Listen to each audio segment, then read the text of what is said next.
Hoy, concretamente, vamos a hablar de algo que espero que os interese. Vamos a hablar de matemáticas.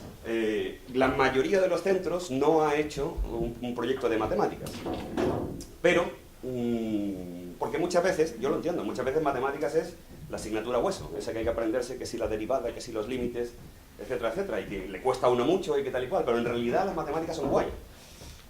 Porque las matemáticas son tres cosas. En primer lugar es el lenguaje, que es esta cosa que estáis aprendiendo vosotros, del para todo existe, no sé qué, tal.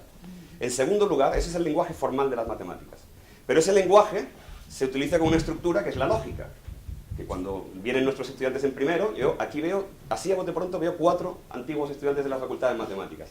Cuando entran los pobres, se ven allí con un no sé, lo que se les viene encima, ¿no? Pero pasa el tiempo y poco a poco van adquiriendo primero ese lenguaje y luego esa estructura lógica. Y por último, fundamental, la intuición. Todo el mundo piensa que los matemáticos tienen la mente rígida y eso es falso. Los matemáticos, al contrario, muchas veces tenemos que imaginar soluciones nuevas, novedosas, distintas.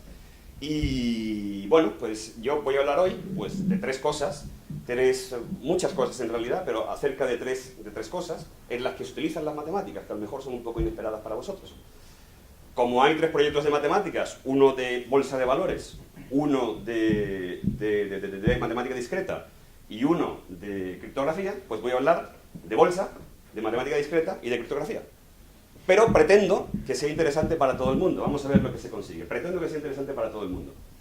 Pero si queréis dormiros, podéis hacerlo. No me voy a ofender, ¿de acuerdo? Con total libertad. Entonces vamos a empezar hablando de bolsa de valores. ¿Todo el mundo sabe lo que es la bolsa? Quizás eso sea lo primero, antes de empezar a hablar de cosas así.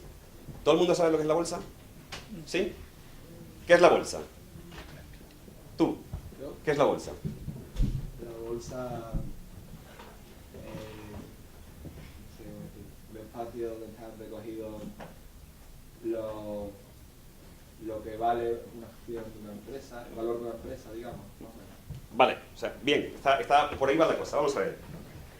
Cuando una empresa necesita capital, que se llama, muchas veces lo que hace es que el propietario de la empresa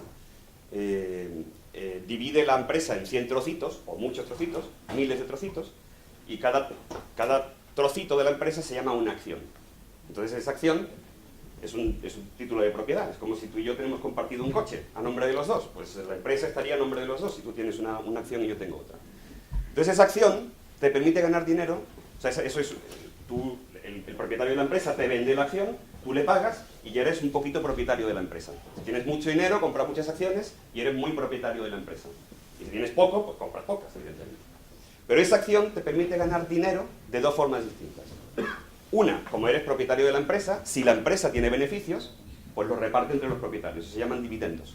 Entonces eso, pues no sé, a lo mejor tú compras la acción de una empresa por 10 euros y cada año en dividendos te dan 1. Eso quiere decir que en 10 años has recuperado tu inversión inicial y a partir de ahí pues ganas más. ¿Está claro? O 2, si es una empresa que tiene mucho futuro y mucha gente quiere ser propietario, la gente te dice, bueno, ¿tú cuánto has pagado? 10. Pues yo te voy a ofrecer 12. Él, para recuperar su inversión, si te la compra 12, pues tiene que esperar 12 años y a partir de ahí empieza a ganar dinero gratis, por decirlo de alguna manera. ¿De acuerdo? Entonces, las acciones de las empresas pues se compran y se venden. Porque en un cierto momento me interesa invertir en esta empresa que yo sé que va a tener un desarrollo grande y que va a dar muchos dividendos, o porque mucha gente la quiere y entonces la voy a poder vender más cara, etcétera, etcétera. Y el lugar donde se produce esa compra-venta se llama la bolsa. ¿Hasta ahí claro? Muy bien.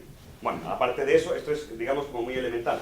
Aparte de eso, hay todo un sistema regulatorio, etcétera, etcétera, pero no vamos a hablar de eso. Esto es muy simple, ¿vale? Entonces, ¿qué voy a contar de la bolsa? Pues voy a contar 3 o 4 creo, paradojas que tienen que ver con matemáticas. Tienen que ver con la bolsa, pero tienen que ver con matemáticas. Entonces, yo no sé si vosotros a lo mejor no estáis al tanto, pero con frecuencia los bancos te mandan cartas diciendo, oye, tengo un producto financiero, una bolsa de valores, estupenda para invertir. Y si tú tienes ahorrado pues 2.000 euros en el banco, yo te voy a proponer que tú los inviertas en esto y verás cómo recuperas la inversión en poquísimo tiempo. Esto es una cosa frecuente. Yo no sé, algunos de vosotros, en los mayores, pues los chicos no tenéis ni cuenta corriente, pero los mayores recibiréis ese tipo de propaganda, ¿no? Yo la recibo con frecuencia. Y os aseguro que no tengo nada en el banco, pero a lo mejor por eso me la mandan. Pero bueno, entonces, falacias, ¿no? Que se llama, porque la charla se llama falacias, paradojas y secretos. Bolsa, las falacias, paradojas, que tienen que ver con la matemática discreta, y secretos, que tienen que ver con la criptografía. Y en eso nos vamos a mover. Muy bien, entonces, la primera falacia acerca de la bolsa. Esto muchas veces llega a la publicidad, sobre todo esta llega por internet, por email. El experto en bolsa no sé qué te va a aconsejar cómo invertir en bolsa para que saques mucha rentabilidad a tu dinero, un 5% garantizado, etcétera, etcétera, etcétera. Falacias todas. ¿Sabéis lo que es una falacia? Algo que parece verdad, pero no lo es. Bien, invierte como los expertos. Permitidme que os presente a un experto. Isaac Newton. Este señor era un experto en muchísimas cosas. Era matemático, era físico, era filósofo, era una persona extraordinaria. Yo creo que de los personajes históricos, quizá uno de los más importantes y significativos. Bueno, pues estamos de acuerdo en que era un experto, ¿no? Pues Isaac Newton invirtió en bolsa. Había una compañía que se llamaba, en 1720, que se llamaba la Compañía de los Mares del Sur. Tiene un nombre así muy romántico. Es una compañía inglesa a la que le dieron el privilegio, el monopolio. Eran los únicos que podían comerciar con América del Sur. América del Sur, por cierto, era española, o sea que no sé qué tenían que comerciar, pero si hubiera comercio, se tendría que hacer a través de ellos.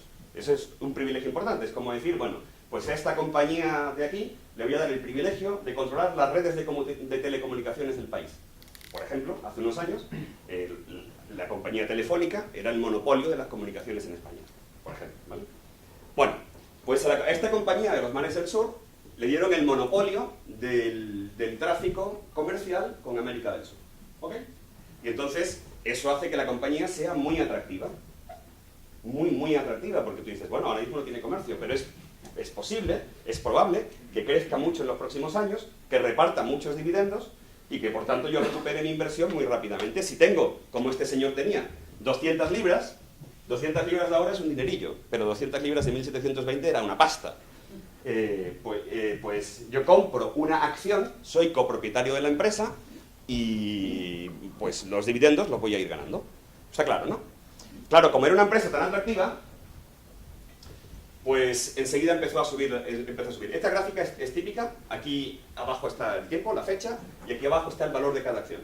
O sea, las primeras acciones, como veis, se vendían por un poquito más de 100 libras.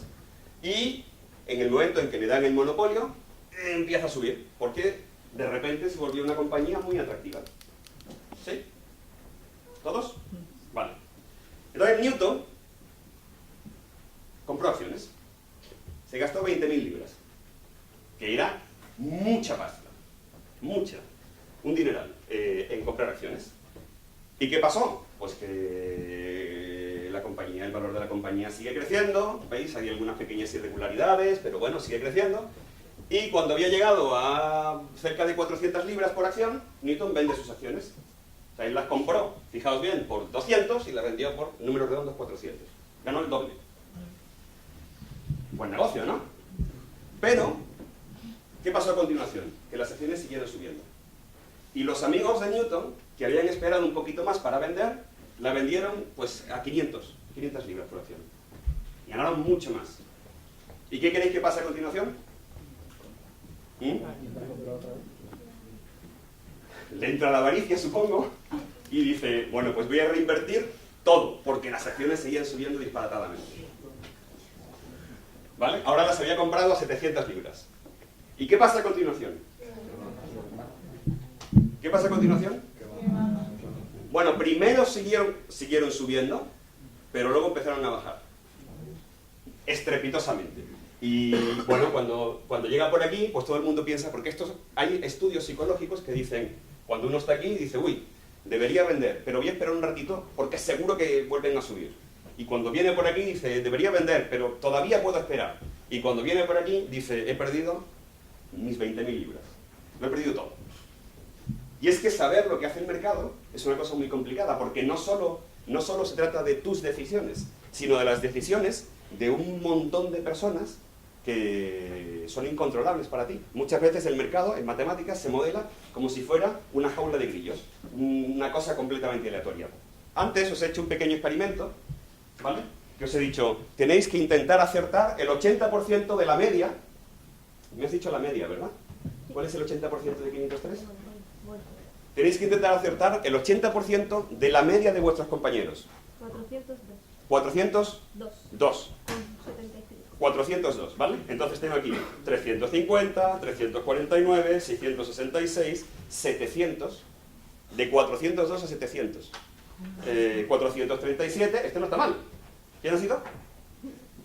Este no me queda claro si es 901, 400, 347, 381, 400. O sea, la lección es que saber lo que hace el mercado es una cosa muy complicada, porque no depende, no es nunca simple. Esto ocurrió en 1720, pero esto ocurrió en España en 2008, exactamente lo mismo. No con la Compañía de los Mares del Sur, sino con la vivienda, el precio de la vivienda.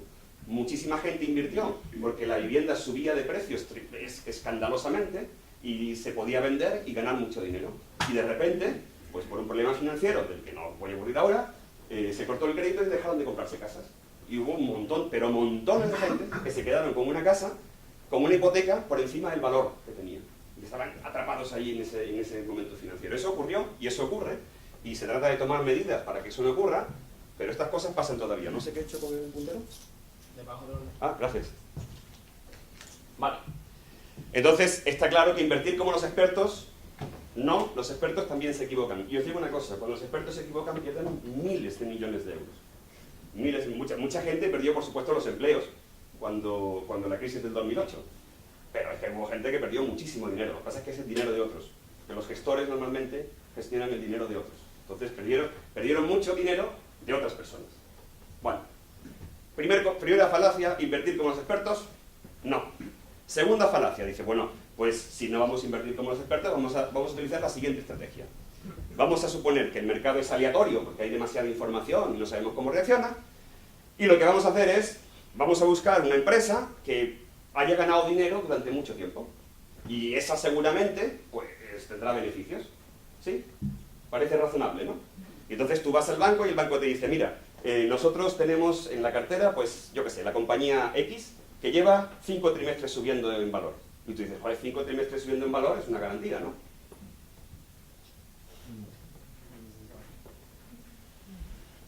¿Sí o no? ¿Podéis subir la mano a los que pensáis que sí?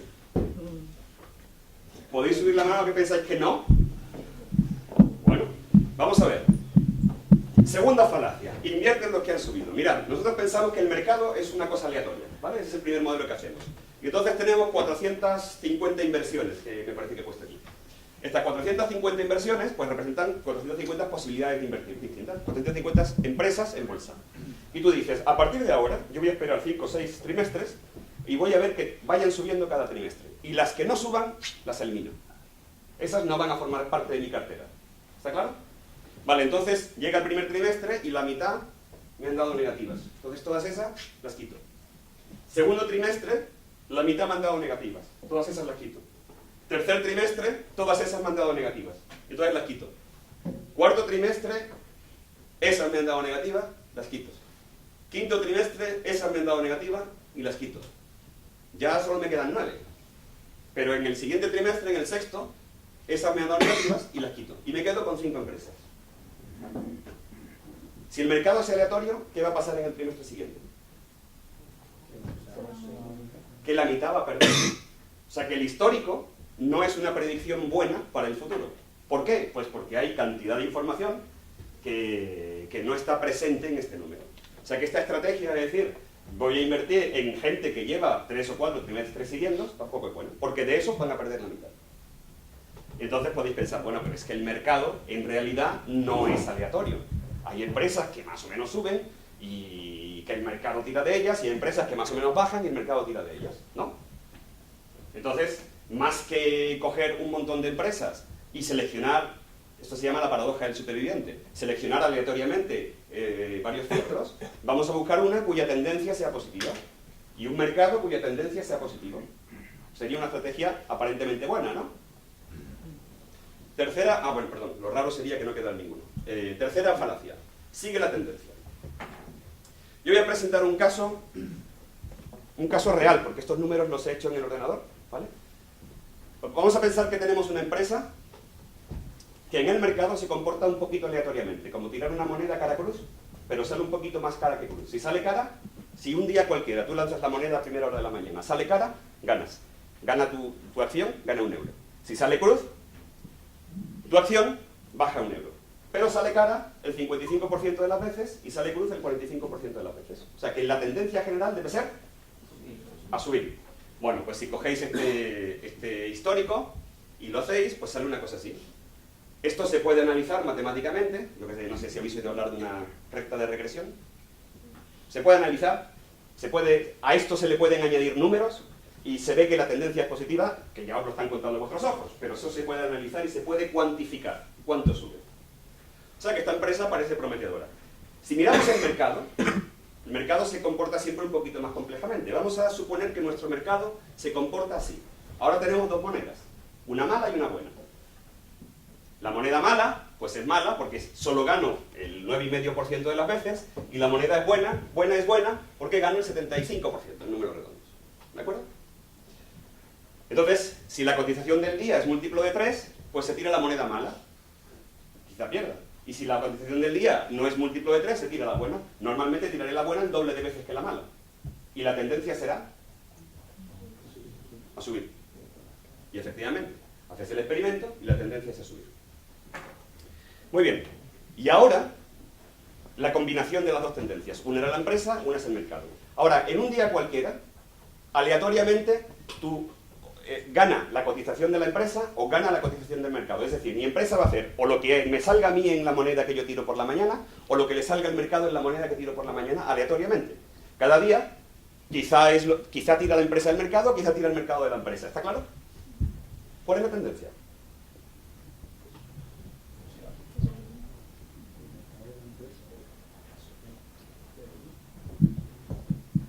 La tendencia es esta.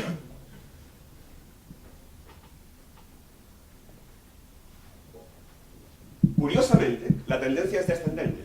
Esto es una paradoja, es un fenómeno inexplicable, bueno, paradójico, no inexplicable, se explica fácilmente, porque uno analiza lo que se llama la esperanza matemática de ese juego, está planteado como un juego, y la esperanza es negativa. Y eso quiere decir que a la larga pierdes. De dos tendencias positivas puede salir una negativa. Es una cosa curiosísima. Se llama la paradoja de Parrondo, porque la descubrió un físico español que se llama Juan Parrondo. Físico, por cierto. ¿No? Físicos son gente que hace cosas extrañísimas, como por ejemplo esta.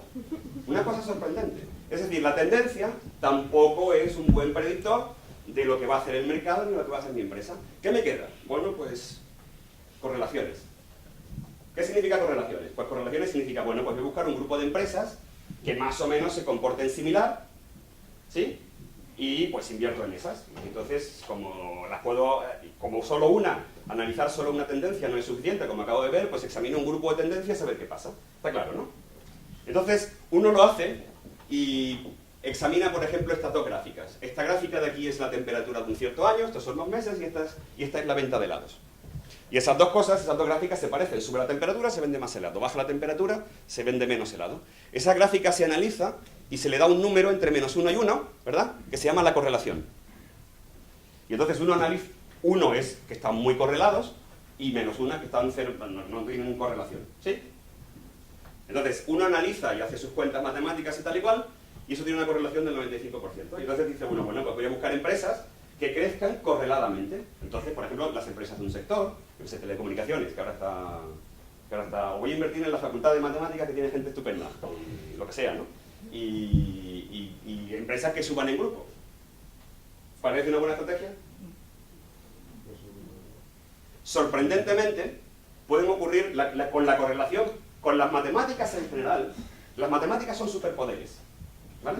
Esto que os he dicho, uno tiene capacidad analítica, tiene el control de la lógica y tiene el lenguaje matemático. Eso es un superpoder. Pero como todos los superpoderes se pueden usar para bien o para mal. Es como el lado oscuro de la fuerza. ¿De acuerdo? Entonces, aquí tenéis un ejemplo de matemáticas usadas para el mal. Esta es una gráfica que tiene correlación, ahora vamos a ver cuál.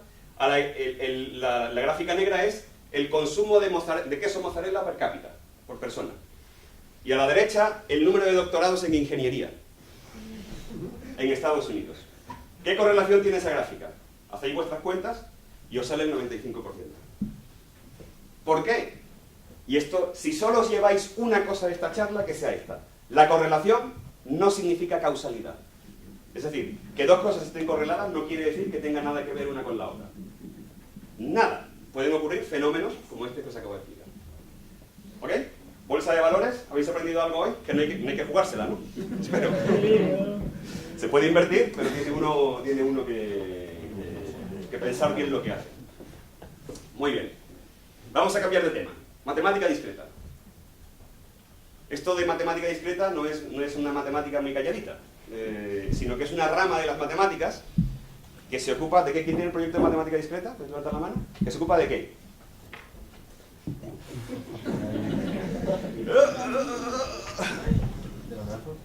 Se ocupa.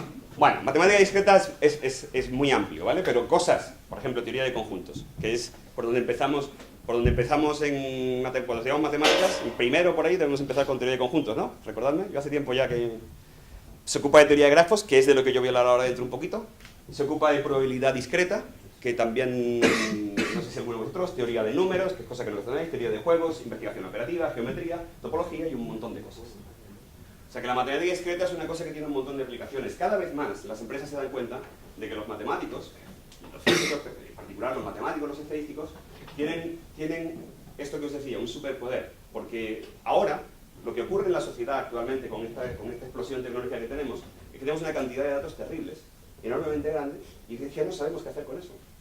Y hace falta personas que tengan las herramientas, la formación y la capacidad de transformar esos datos primero en información y luego en decisiones. Porque las decisiones cuestan dinero.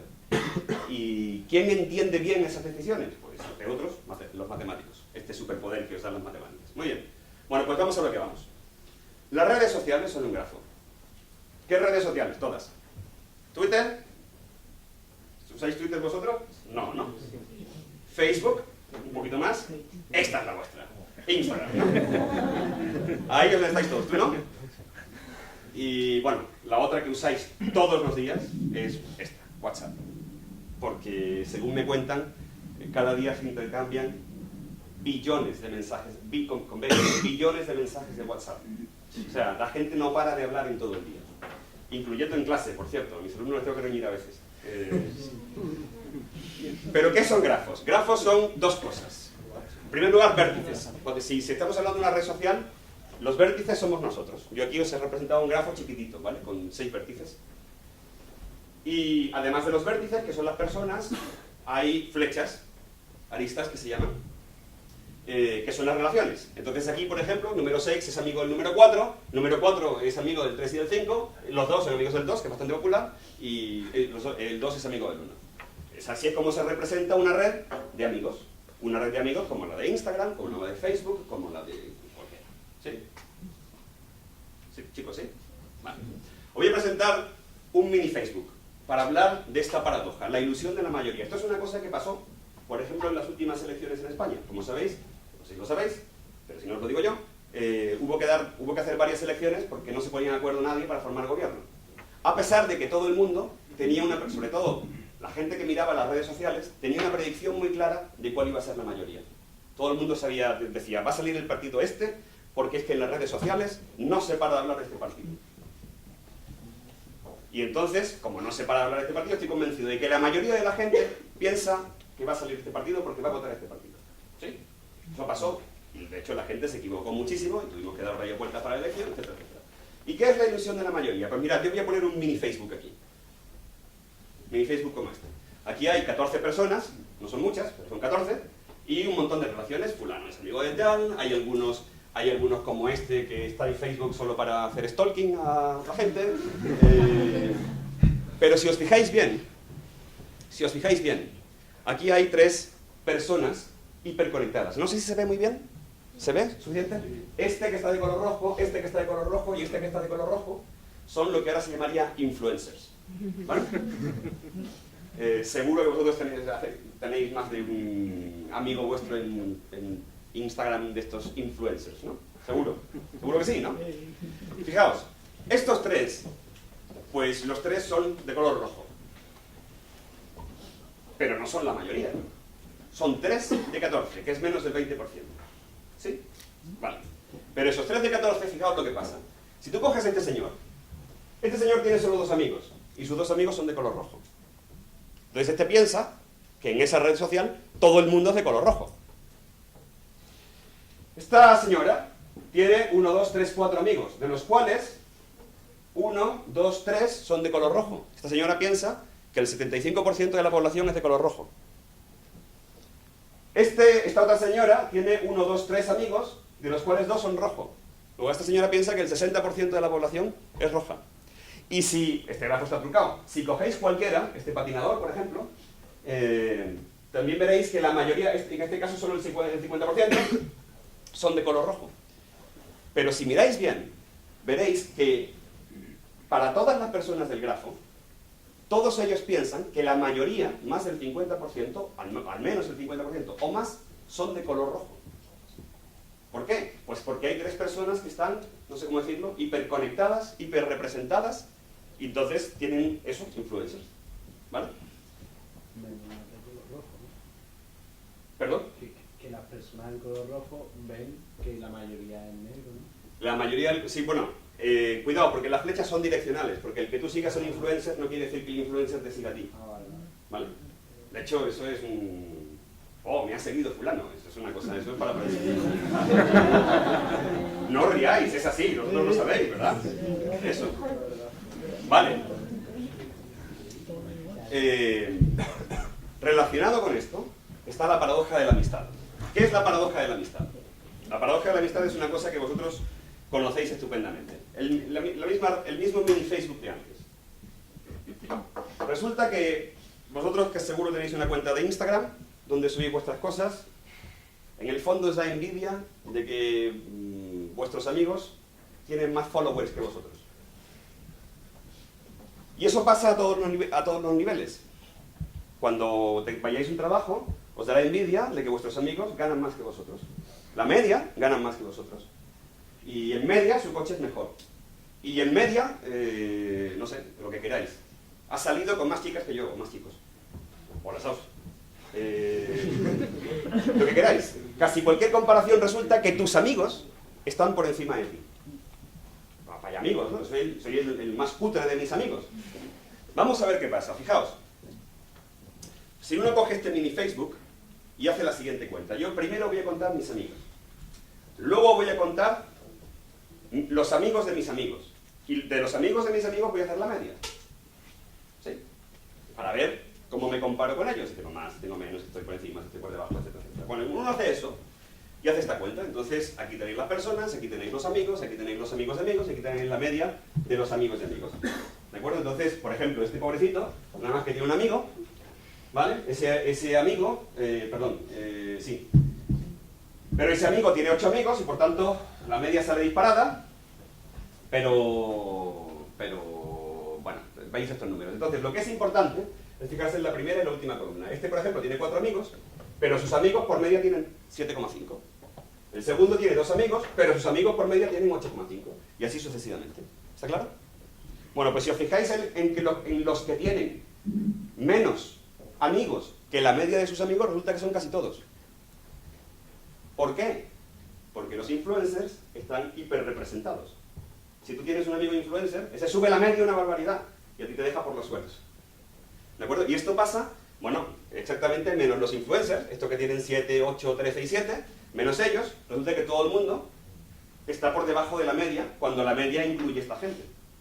Entonces todas estas estadísticas muchas veces son poco representativas. De hecho no son poco representativas, son falsas, simple y llanamente. No, es que este producto lo tienen todos tus amigos. Mentira. No, es que todos tus amigos hacen no sé qué. Mentira, mentira cochina. Es una ilusión. Se llama la paradoja de la amistad. De hecho, estadísticamente se demuestra, se estima, más que se demuestra, se estima que el 80% de las personas tienen menos amigos que la media de sus amigos. En la vida real, no estamos hablando ya del Facebook. O sea que de todos tus amigos, haces la media, tú te quedas por debajo, casi siempre.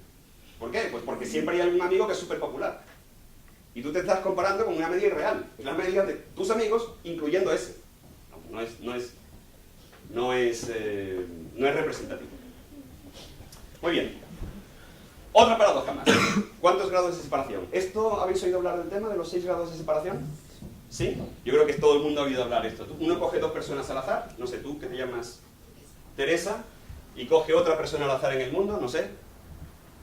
Otra Teresa, Teresa May, la presidenta del Reino Unido, la premier del Reino Unido, y entonces se estima, estos son unos cálculos que se hacen a nivel global, y se estima que entre Teresa y la otra Teresa, pues hay 6 personas, o sea, hay 6 saltos, ¿vale? O sea, que Teresa tiene un amigo, que tiene un amigo, que tiene un amigo, que tiene un amigo, que tiene un amigo, que es amigo de Teresa May. Y cualquiera 2 personas que pongáis, se estima que el grado de separación es aproximadamente 6. Esto es curioso, o es contraintuitivo. Uno piensa, bueno, a mí, ¿quién me va a unir a mí con el presidente Trump? Dios no lo quiera, pero ¿quién me va a unir a mí con ese? Pues alguno de tus amigos conoce a alguien, conoce a alguien, conoce a alguien, conoce a alguien, conoce a alguien, conoce a alguien que es amigo de Trump. Una cosa curiosísima. O de cualquiera, o sea, da igual, ¿vale? Esto a nivel global. Pero si os vais a Facebook, que tiene menos gente, porque hay como 7.000 millones de personas y no todo el mundo está en Facebook, aunque eso parezca mentira. Porque todos vuestros amigos están en Facebook, que parece que todo el mundo lo tiene, pero eso no es verdad. Yo, por ejemplo, no estoy. Ya conocéis a alguien que no está. ¿Perdón? Tú tampoco. Bueno, es que esto va por edades. Facebook todavía no habéis llegado, pero ya llegaréis. En Facebook, ¿cuántos saltos hay que dar para llegar de una persona cualquiera a una persona cualquiera? 1, 2, ya eres optimista. O sea que ¿todo el mundo es amigo de un amigo tuyo? Hombre, no. ¿Cuántas? 3, 4, exactamente 3,57. Eso quiere decir, bueno, ¿y en Twitter?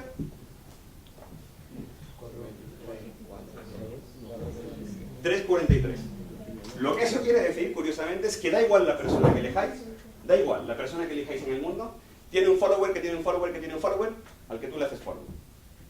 Es una cosa sorprendente. Una cosa sorprendente. Bueno, y todo esto, como podéis imaginar, pues está relacionado con esto que os digo de la paradoja de la amistad, la ilusión de la mayoría, etcétera, etcétera, etcétera. Aquí la gente que hace teoría de grafos tiene tela que cortar. Esto, matemática discreta no tiene nada de matemática sencilla. Aquí hay cosas que hay que entender muy bien. Muy bien. Vamos así de hora, vamos a cambiar de tema. ¿Os parece? Dejamos la matemática discreta. Vamos a hablar de secretos. ¿Vosotros tenéis secretos? Yo cuando hago esta pregunta siempre pienso, ojalá los tengáis, si no, qué vida más aburrida. Pero fijaos, la mayoría de la gente piensa que no tiene secretos, por lo menos no tiene secretos importantes. Yo siempre le digo, cuando alguien me dice, yo no tengo secretos, dame la contraseña de tu correo, te voy a decir si los tienes. Jamás nadie me ha dicho, sí, yo te la doy. Jamás. Lo comprendo, porque aparte de secretos tenemos nuestra privacidad. Pero vamos a hablar de secretos. Concretamente vamos a hablar de criptografía, que es una palabra que viene del griego, criptos, oculto, grafía, escritura. ¿Punto? Si miráis en el diccionario, es el libro mítico del que os ha enseñado el profesor de lengua. Criptografía. Escritura oculta. De hecho, si buscáis en el diccionario, lo que pone es arte de escribir con clave secreta o de un modo enigmático. Lo de modo enigmático hoy en día no se llamaría criptografía, se llamaría estenografía, que significa ocultar un mensaje. Pero criptografía, lo de clave secreta más o menos lo entiende todo el mundo, ¿no? Vale. Pues vamos a hablar un poquito de criptografía. De hecho, vamos a empezar por el principio. ¿Cuál es el principio? Pues vamos a ir a la historia. Y en la historia... No, perdón. Antes de eso. ¿Por qué os importa la criptografía? Porque yo voy a hablar de criptografía, a lo mejor resulta que pensáis que no os importa. Y sí que os importa. Por ejemplo, Internet funciona con criptografía. De hecho, más de la mitad del tráfico de Internet está cifrado, con algún tipo de criptografía. O sea que es una cosa importante. Y además tiene que estarlo, porque todo lo que dependa del dinero está cifrado. ¿Por qué? Bueno, porque yo doy clase de otras cosas porque me gusta mucho. Pero también me gusta que me paguen a fin de mes. Entonces, cuando a mí me pagan, no viene mi jefa, que no quiero decir quién es, no viene mi jefa con un saco de billetes y dice, mira, te voy a pagar 5.000. Que ya os digo yo que no cobro eso. No funciona así, porque, bueno, a lo mejor hace unos años podía funcionar así, una sociedad más reducida y tal, pero ahora muchas veces la gente no trabaja en el mismo continente en el que vive. Eso sería impensable. Entonces, ¿la sociedad cómo funciona? Pues una vez al mes, un ordenador de un organismo público, que no os voy a decir cuál es, le dice al ordenador de mi banco, oye, a Jesús tienes que pagarle 1.000, que 5.000 me parece a mí una estimación muy alta. Tienes que pagar 1.000. Y esa información es importante que vaya cifrada, porque no es lo mismo que me paguen 1.000, que me paguen 10, que me paguen 10.000. O sea, tiene, de alguna manera, primero, el ordenador tiene que saber que realmente está hablando con el otro ordenador, con el del organismo que a mí me paga. ¿De acuerdo? Y segundo, que la información no la ha alterado nadie en tránsito, porque si no yo, que soy un tío así avispado con el ordenador, le digo, oye, que no son 1.000, que son 10.000. ¿Comprendéis? Tiene ahí, esas dos cosas hay que garantizar. Y entonces todo lo que lleva la palabra dinero, hoy día, lleva asociada la palabra criptografía. Y además es importante. Y lo que a vosotros más os importa. WhatsApp. ¿Qué tiene que ver WhatsApp con la criptografía? Bueno, cuando vosotros abrís el WhatsApp y lanzáis una conversación nueva, os aparece un cartelito amarillo que dice esta conversación está cifrada de extremo a extremo, una cosa así, ¿no? ¿Y eso qué significa? Eso significa que esa información solo la puedes ver tú y la persona que la recibe, y nadie más en tránsito, ni siquiera WhatsApp. Ni siquiera WhatsApp. Es una cosa curiosísima. Es garantizar el derecho a la privacidad, que por cierto está reconocido como un derecho. ¿De acuerdo? Muy bien. Espero haberos convencido de que la criptografía es algo, por lo menos, que usáis. Yo no sé si os gustará o no os gustará, pero desde luego que usáis. Pero lo que sí es cierto es que el mundo que conocéis vosotros, los que somos un poquito menos jóvenes que vosotros, a lo mejor hemos conocido otro tipo de mundo, pero el mundo que conocéis vosotros sin criptografía no funciona, se viene todo abajo. Pero todo, todo, desde, yo qué sé, desde que te levantas por la mañana y vas a ver quién me ha hecho like en el Instagram, hasta cualquier cosa, las noticias que recibes, la información de la bolsa, todo va cifrado. Vale. Vamos entonces a ver, como os decía, unos cuantos ejemplos históricos de criptografía, para no entrar en la criptografía moderna, ¿de acuerdo? Ejemplos. Primer ejemplo, Esparta. El primer ejemplo histórico de cifrado son los espartanos. ¿Habéis visto la peli, por cierto? Es un poco sangrienta, pero mola en realidad. ¿Vale? Entonces, los espartanos tenían una máquina criptográfica, si lo queréis llamar así, que se llama la escítara, que es en esencia, yo os he traído aquí un modelo, en esencia es un palo en el que se enrollaba, yo me he traído papel, pero ellos enrollaban papiro o cuero o lo que sea, y entonces lo que hacían es que escribían sobre la escítara el mensaje. Si habéis visto la película, la película, o sea, el argumento principal es defender el paso de las Termópilas, ¿no? Entonces si ponemos aquí ataca las Termópilas, T-R-M-O-P-I-L-A-S,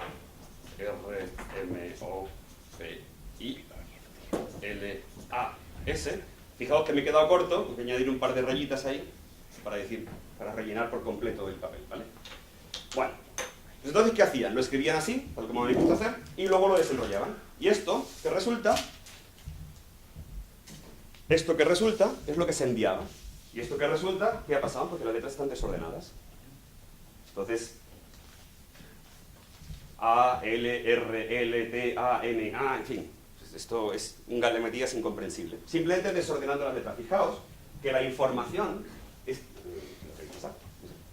la información está ahí, porque las letras son las letras. Solamente las hemos cambiado de orden. ¿De acuerdo? Entonces, este mensaje, ataca a las Termópilas, se ha convertido en el... ¿Puedes empezar a leer por arriba? En la no sé cuánto. A, L, R, Sí. T-A. ¿sí así? Sí. T-A-M-A, A-S-O-S, C-P-D, A. P, P. Raya. raya, A-E, raya. O sea que me ha salido bien a la primera, fantástico. No pensaba que fuera a salir, pero estoy contento. Ese mensaje, pues, como os digo, se ha transformado. Ese es el primer ejemplo. Hoy en día esto es un sistema criptográfico de risa. Ana, que fue alumna mía de criptografía, y Paco también, tú no, ¿no? Yo sí. Sí, también. En tercero de matemáticas tenemos una asignatura de criptografía y una tarde nos entretenemos en romper este tipo de sistemas criptográficos por divertirnos un rato. ¿Vale? Y luego les examino de eso. Pero bueno. Otro sistema criptográfico antiguo, que además os lo pueden explicar ellos fenomenal, que seguro que se acuerdan. Este señor, perdón, ¿sabéis cómo se llamaba? Julio César. ¿Quién era Julio César? No era emperador, pero bueno, era muchas cosas, pero en particular era un general. Bueno, la historia es un poco larga, no lo voy a contar ahora. A lo que iba. Julio César ha pasado la historia por el sistema criptográfico que se llama criptosistema de César, ¿sí? No, yo te iba a preguntar de otro sistema, de cómo lo desencriptas sin un ordenador. Con paciencia. Si quieres, luego hay un turno de preguntas, luego si quieres me lo preguntas, ¿vale? No lo he dicho, pero si tenéis alguna curiosidad, pues luego podemos hacer un poquillo de debate o de preguntas. Yo, en la medida que sepa, contestaré, muchas veces os diré no sé, ¿vale? Pero eso es lo normal. Vale, Roma, el criptosistema de Julio César. Bueno, para empezar, Julio César es el que ha pasado a la historia como el inventor de este sistema criptográfico, pero a mí no me queda claro. Julio César cuenta Suetonio, que es un biógrafo que escribió la vida de César, que Julio César utilizaba este criptosistema. Pero claro, si lo cuenta Suetonio, es que este criptosistema no era militar, era de uso privado, pienso. Y si era de uso privado, lo usaba para comunicarse pues, con su aliado en Roma, que era su secretario. La palabra secretario, hoy en día pensamos en la persona que nos escribe los emails, pero no, la palabra secretario viene de secretum, que significa secreto, evidentemente. Entonces era la persona a la que tú le confiabas tus secretos. Posiblemente Julio César tenía su secretario en Roma, que era su aliado de confianza. Entonces con ese señor posiblemente con el que se comunicaba con este criptosistema del que ahora os hablaré. Y ese secretario, por cierto, ¿hay alguien de Cádiz aquí? Pues era un tío de Cádiz. Era un tío de Cádiz, que se llamaba Lucio Cornelio Balbo. Así que posiblemente fuera él el inventor del criptosistema de Julio César. Así que bravo por la gente de Cádiz, que además de los carnavales hace más cosas, ¿eh? Muy bien. Bueno, ¿en qué consistía este criptosistema? Pues Julio César lo hacía de cabeza, pero lo que él hacía es que cambiaba cada letra por una 3 posiciones posterior. Es decir, si tenía que escribir una A de ataca, pues en lugar de escribir una A, escribía una T. En lugar de escribir una B, escribía una E. En lugar de escribir una C, escribía una F. Entonces ese mensaje ataca las Galias. ¿Cómo se queda? La A empieza por qué? Por una D. Luego, ¿qué más?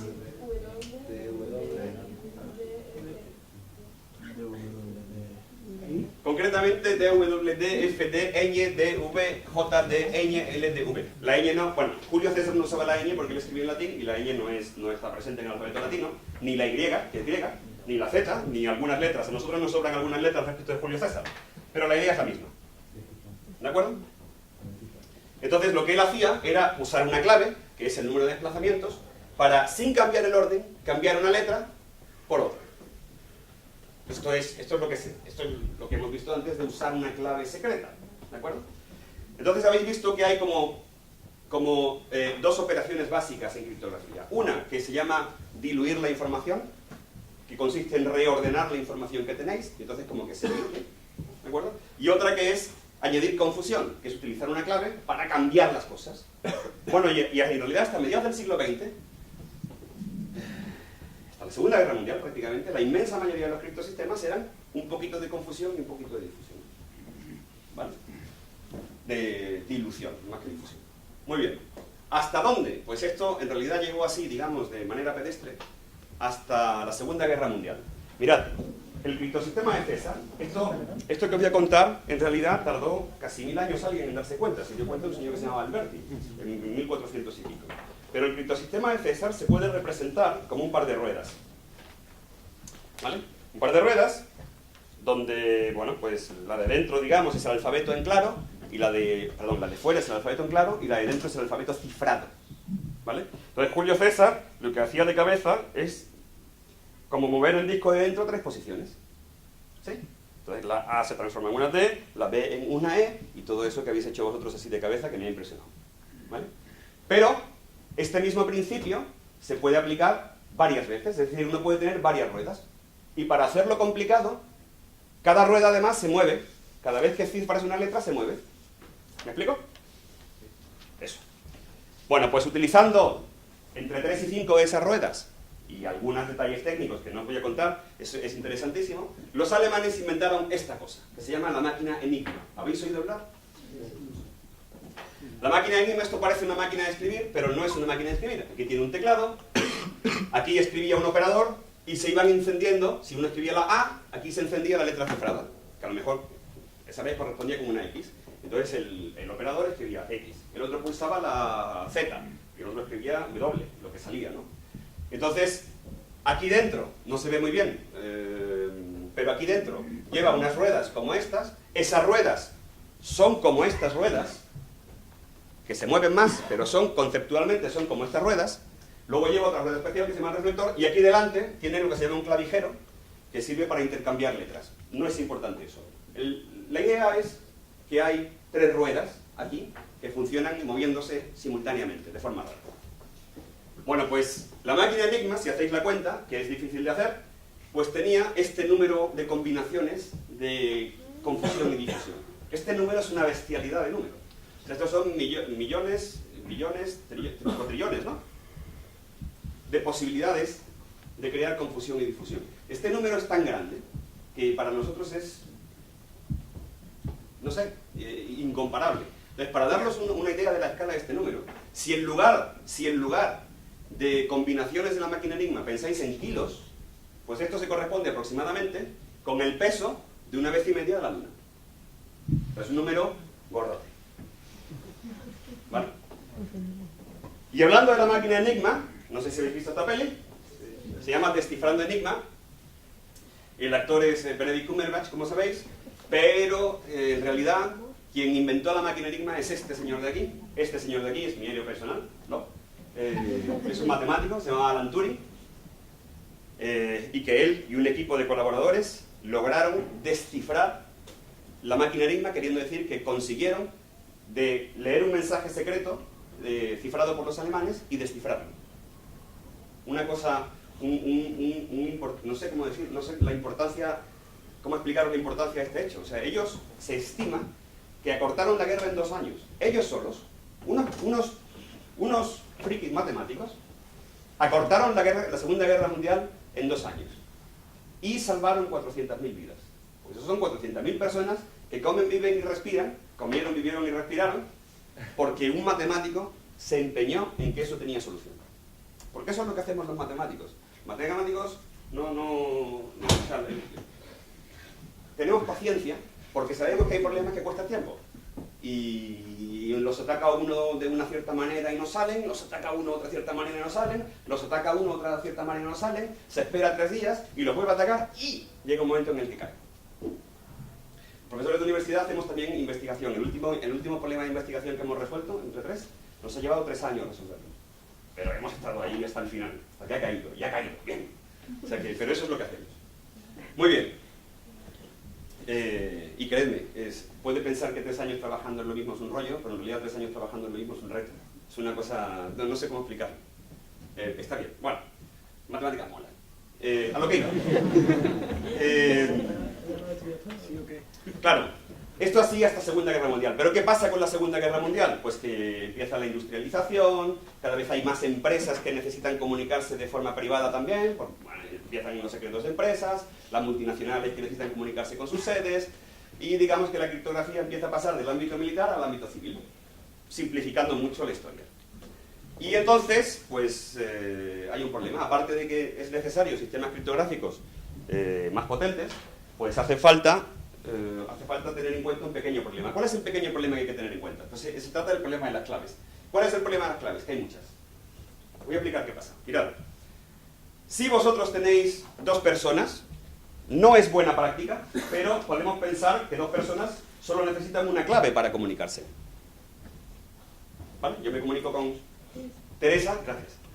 Y ella utiliza la misma clave para comunicarse conmigo. No es buena práctica. Deberíamos usar 2, pero vamos a pensar que utilizamos solo una. ¿Ok? 2 personas, una clave. ¿Sí? 3 personas, pues necesitamos 3 claves. Triana. ¿Por qué? Porque yo quiero escribirme con Teresa, pero que Triana no lo pueda leer. Y ella quiere escribirle a Teresa sin que yo lo pueda leer. Entonces necesitamos 3 claves distintas. ¿Sí, no? Mientras sea un grupito pequeño. 4 personas, ya son 6 claves. 5 personas. Anda ya. No es el factorial. 5 personas, 10 claves. 6 personas, 15, efectivamente. Es 15 claves. 7 personas, 8 personas, 28. 9 personas, ya empieza a complicarse. 36, 10 personas 45, 11, 12, 13, 14. Ahí hay 91 flechitas que las he puesto yo una a una. 14 usuarios, 91 flechas. ¿Sabéis cuánta gente utiliza WhatsApp al mes? 1.200 millones de usuarios. Si se utilizara una clave para cada par de usuarios, ¿cuántas claves hacen falta? Muchas. Sí, eso creo que hace falta, no sé, una barbaridad de claves. Ese número de claves. Para darnos una idea de ese número, si pensamos que son milímetros, ¿a qué longitud corresponde?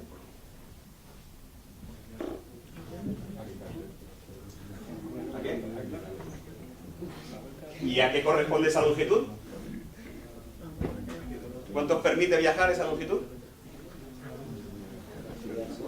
Pues aproximadamente 60 veces el radio del sistema solar. Es un número grandísimo.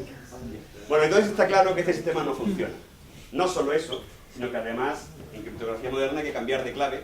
De hecho, WhatsApp cambia de clave por cada mensaje. ¿Por qué? Pensadlo. ¿Por qué hay que cambiar de clave? ¿Por qué es higiénico cambiar de clave con cada mensaje? Efectivamente. Pues gente más lista. Mis alumnos tardan más, ¿eh? Porque si te descubren la clave, de alguna manera, ¿vale? Si solo has usado una para todos los mensajes, tienen acceso a todas tus conversaciones. Para ponérselo difícil a los malos, hay que utilizar claves distintas para cada mensaje. Así, si te rompen uno, pues a lo mejor solo te rompen uno, que pone OK, ¿vale? Puedo vivir con eso, ¿vale? Pero si utilizas la misma clave para todos, no solo te quitan OK, sino OK, vamos a desfalcar no sé cuánto, etcétera, etcétera. Está claro, ¿no? Entonces hace falta una nueva forma de guardar secretos en la sociedad moderna. Voy a terminar con esto. Hace falta una nueva forma de guardar secretos. Esa nueva forma de guardar secretos se llama la criptografía de clave pública o el RS. Uno de los sistemas, no es el único, pero el más conocido de los sistemas de clave pública se llama RSA, que es en el que están trabajando en el proyecto de criptografía, ¿no? Entonces, la criptografía moderna en realidad se compone de dos cosas. Una clave pública, que es pública, que está en la nube y que podéis ver, y de hecho cuando en el WhatsApp, si curioseáis por ahí, tenéis, sale un número con un código QR, ese número es vuestra clave pública, que está en la nube, que conoce todo el mundo, y una clave privada que solo está en vuestro teléfono. Y eso tiene un proceso matemático, que no lo voy a explicar ahora, porque es un poquito largo, y quería hablaros de más cosas, pero hay un proceso matemático por el cual alguien puede cifrar un mensaje con tu clave pública, pero no puede descifrarlo. Nadie puede descifrarlo. Entonces, cuando Teresa me quiere mandar un mensaje a mí, lo que hace es que mira mi clave pública, ella cifra el mensaje, y a partir de ese momento ya nadie puede descifrarlo, menos yo, que tengo la clave secreta. Entonces ese mensaje puede circular por WhatsApp, me llega a mi teléfono, y mi teléfono con su clave secreta, lo descifra. Entonces yo leo el mensaje, que es de Teresa, y lo que quiera. Es más complicado que eso, ¿vale? Es bastante más complicado que eso, pero eso sirve para dar una idea. Entonces hay dos componentes, que son la clave secreta y la clave pública, y hay un tercer componente, que es esta función de cifrado, la que coge un mensaje y lo cifra, que se llama una función trampilla. Tienen que ser funciones, no hay tantas, tienen que ser funciones especiales. Pues tienes una función que con la clave secreta sea fácil aplicarla, pero que sin la clave secreta sea dificilísimo. Está claro, ¿no? Porque si es fácil, la aplica mi enemigo y lee mis mensajes. Y no hay tantas, pero una de ellas, por ejemplo, es una observación sencillísima, que es que multiplicar es muy fácil. Yo doy 22, os doy dos números de 10 cifras cada uno y os digo multiplicándolos, y os ponéis y los multiplicáis, vaya que sí. Con paciencia, pero los multiplicáis. Pero si yo doy un número muy largo y os digo este número es producto de 2, dime cuáles son. Entonces el problema, amigo mío, es distinto.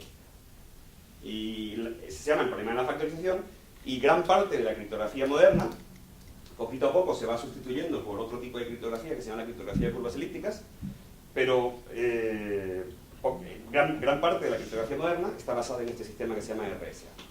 Bueno, yo creo que os he dado un montón de data durante bastante tiempo, así que ahora habláis vosotros si queréis. Sé que preguntas. Todo lo habéis entendido, qué maravilla de gente. Preguntas. Allí había una pregunta. Allí había una pregunta. Bueno, yo lo de antes, lo del sistema de criptografía ¿Cuál era la pregunta? Por cierto, se me ha olvidado pasaros, los alemanes son alemanes y lo hacen todo perfectamente, pero en realidad uno puede hacer un modelo de una máquina Enigma con un bote de Pringles, o de patatas, vamos a decir patatas, ¿vale? Os decía que en principio, conceptualmente es igual, son 3 ruedas, como aquellas, estas están así alrededor del cilindro y aquellas están en planito, pero conceptualmente son iguales. Entonces lo que ocurría es que para cifrar una letra, la A, pues giraba este cilindro, o giraba este, o los 3 a la vez, o lo que fuera. Y entonces, por un sistema eléctrico, tenía una pila, pues esta primera letra se transforma, va por un cable y sale por otro sitio, se transforma en una H, esta se transforma tal, vuelve aquí y hace un camino de vuelta. Y la letra que se encendía era la que aparecía. En realidad es un poquito más complicado, pues si queréis echarle un vistazo. Pero era un sistema ingeniosísimo. Y que en realidad fue muy difícil de descifrar hasta que dieron con la tecla los matemáticos. Pero perdonadme, eso tenía que haberlo pasado antes y se me ha olvidado. ¿Preguntas? Aparte de esta, ¿cuál era tu pregunta? Una vez la conseguido encriptar, ¿cómo lo desencriptas? ¿El qué? El mensaje. Pues depende del criptosistema. ¿Estás hablando de la máquina Enigma? O el... Para la escítala, gracias, porque es una buena pregunta. Para la escítala, esta es la que yo usé para encriptar el mensaje. Entonces, si tú enrollas esto en otro cilindro que no tiene el mismo diámetro, pues lo que resulta es una cosa ilegible. Yo no sé, bueno, quizás no lo veáis desde allí, pero aquí se lee AA o raya LMSA, en fin. ¿Vale? O sea que en el caso concreto de la escítala, te hace falta una del mismo diámetro. En el caso de la máquina Enigma, es una pregunta interesantísima, pero no tengo tiempo de explicarlo. Pero el cifrado de la Enigma es tal que si tú coges un mensaje y lo cifras, y ese mensaje cifrado lo vuelves a cifrar con la misma clave, entonces queda descifrado. Es ingeniosísimo, porque decía que tenía 3 ruedas y una especial. Esta especial se llama el reflector, y el reflector se utiliza siempre los mismos pares de letras. Entonces, si la K se cifra como una T, la T se cifra como una K. Y entonces, por el recorrido que hace rueda, rueda, rueda, reflector, rueda, rueda, rueda, pues se demuestra que la operación de cifrado y la de descifrado es la misma. Y actualmente, hoy en día, pues se pretende que la operación de cifrado y descifrado, aunque no sea la misma, pero que sean fáciles de hacer. ¿Vale? Pero eso depende de cada criptosistema. Y el de César, pues sabes si el cifrado era darle la vuelta a la rueda en un sentido, el descifrado es darle la vuelta en otro. Depende. O sea, la respuesta es la que te da un matemático para todo. Depende. Pero eso lo sabes todo. Se ve que algún cilindro puede ser como la cabeza. Claro, sí, sí. Por lo menos el suficiente tiempo para que le dieran pan a los espartanos. Desde luego. ¿Más preguntas? Yo un poco más sobre la parte de RSA. En situ, de los múltiplos que han sacado ya y las claves privadas y públicas, como en sí, si tienes la pública y tú tienes una fórmula para cifrar un mensaje, en sí el texto, claro, se cifra mediante funciones hash, No. ¿Cómo se pasa de un mensaje, por ejemplo? Lo primero es que tienes que pasar de un mensaje a un número, porque vosotros, esto que lleváis en el bolsillo, vosotros llevaréis uno mejor, mío ya es viejo, pero vosotros esto que lleváis en el bolsillo es una maravilla de la técnica. Esto es un trozo de aluminio, metal, plástico y no sé qué más cosas, miniaturizado por los ingenieros y que funciona con matemáticas. Entonces, ¿cuál es tu pregunta, perdona, que me he despistado? Sí, ¿cómo se pasa de un... Entonces, perdona, sí, gracias. Entonces, lo primero que hace un sistema criptográfico es pasar tu mensaje. Hola, ¿cómo te llamas? Antonio. Hola, Antonio, ¿estás despierto? Eso lo convierte en ceros y unos, básicamente. ¿Vale? Esto tiene que sonar, todas las cosas de informática al final son ceros y unos. Y esos ceros y unos tú los puedes identificar con un número, y ese número es el número que tú cifras. ¿De acuerdo? Tú piensas en ceros y unos, puedes pensar que eso es un número muy grande. Y ese es el número que tú cifras. ¿Mediante producto? Mediante, eso te lo van a explicar, mediante elevándolo a una cierta potencia, pero una especialmente escogida. Claro, sí, ya. Y ese lo cifras, y cuando ese número cifrado lo conviertes en letras, pues te dan letras que no tienen ningún parecido con el mensaje original. ¿Vale? Y descifrar el mensaje es elevarlo a la otra potencia que te hace falta. ¿Allí hay otra pregunta? Ahora has hablado del lenguaje binario. Emil Lovelace Sí. ¿Fue la creadora del lenguaje binario? No sé si fue la creadora del lenguaje binario, pero desde luego fue la creadora del... ¿Sabéis que hay un sistema... ¿Sabéis quién es Ada Lovelace? ¿Sabéis quién es Charles Babbage? No sabéis nada. No, es normal, no son gente muy conocida para vosotros. Pero Charles Babbage era un señor, un británico, que quiso hacer el primer ordenador, digamos, programable, por decirlo de alguna manera. Y como quizá poco reconocida ayuda, ¿no? Colaborador, tenía una señora que se llamaba Ada Lovelace, que si no recuerdo mal era sobrina, hija de Byron, de Lord Byron, el poeta. No recuerdo, no me hagáis mucho caso porque no me acuerdo muy bien. Pero que hoy día se la reconoce como la primera, no sé cómo llamarlo, programadora. La primera mujer, la primera programadora en realidad, de la historia, que concibió la idea de un ordenador que hiciera no solo una cosa, sino un montón de cosas mediante un programa. Eso que a nosotros nos parece normalísimo porque nos bajamos apps todo el día, en realidad eso es una idea que no es tan obvia. Entonces se le atribuye, no sé si esa es la pregunta. Sí, lo que quiero era una cuña para deciros a todos que Ada Lovelace está en el símbolo del Grow Lab, encima de la montaña hay una señora caricaturizada que es Ada Lovelace, con un traje negro. Ah, sí, perdón, aquí la veo. Vale, pues Sí, esa es Ada Lovelace, ya lo sabéis. Está muy bien. Estoy fijándome ahora y es entretenidísimo el cartel. ¿Qué más preguntas? La clave para la clave pública y la clave privada Yes. se basa en números primos, pero si hay 1.200 millones de usuarios, no creo que haya 1.200 millones de números primos grandes. Bueno, define grande. Suficiente para que no lo puedas factorizar en un ordenador. Verás, te explico. O sea, hoy en día el sistema RSA, que no es el único que se utiliza, para que sea seguro se considera que el número en binario, el número de ceros y unos que tiene que tener tu número primo, tiene que tener 4.000 cifras. Es un número muy grande. Eso es el primo, o sea, es el producto de los dos primos. En realidad sí hay un montón de números primos. Quiero decir, cuando el tamaño es suficientemente grande, hay muchos. De hecho, es relativamente fácil generar números primos, pero muy complicado factorizarlos. Ese es el misterio, ¿vale? Pero en realidad, cuando estás hablando de números tan grandes, sí que hay bastantes. Y además, es que no se usa el sistema de clave pública, no se usa solo, sino que se usa muchas veces, como realmente se usa, es para, por ejemplo, yo me identifico ante WhatsApp utilizando clave pública. Teresa se identifica ante WhatsApp utilizando clave pública. Y ahora intercambiamos información para obtener los dos una clave privada. Y esa clave privada es la que usamos para transmitir. O sea, se utiliza en tándem con criptografía de clave privada. Pero ya no tienes que tener millones de claves, sino solo la de cada mensaje que nos vamos cambiando poquito a poco. ¿Sabes? Entonces, alguna vez, quizá no os haya pasado nunca, pero alguna vez cuando un amigo cambia de teléfono y tal, hay mensajes que no se llegan a ser entregados y tal y cual. Eso es porque ha cambiado la clave pública y entonces no puede recuperar los mensajes antiguos. Pero bueno, es un poco técnico, no me voy a entretener en eso. Pero para utilizarlo en tándem sí que hay suficiente. De sobra. De sobra. Ten en cuenta que si tú te pones a escribir un número con 4.000 cifras, es un número grande, ocupa toda esta mesa. Y tú dices, bueno, si la probabilidad de ganar la lotería fuera 1 dividido por ese número tan grande, ¿cuál sería la probabilidad de ganar la lotería? Pues 0. Es la probabilidad de yo qué sé, de que te toque la lotería, te caiga un rayo, encuentres los 7 horrocruxes, las 12 bolas de dragón y te pases en Super Mario una sola vida en el mismo día. 0.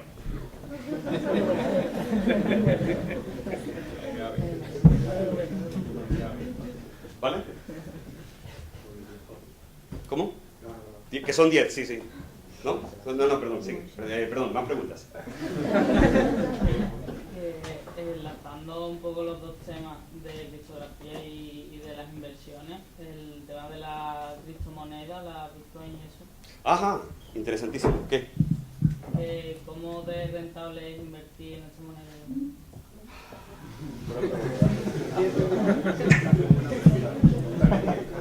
Te voy a dar dos respuestas distintas, ¿vale?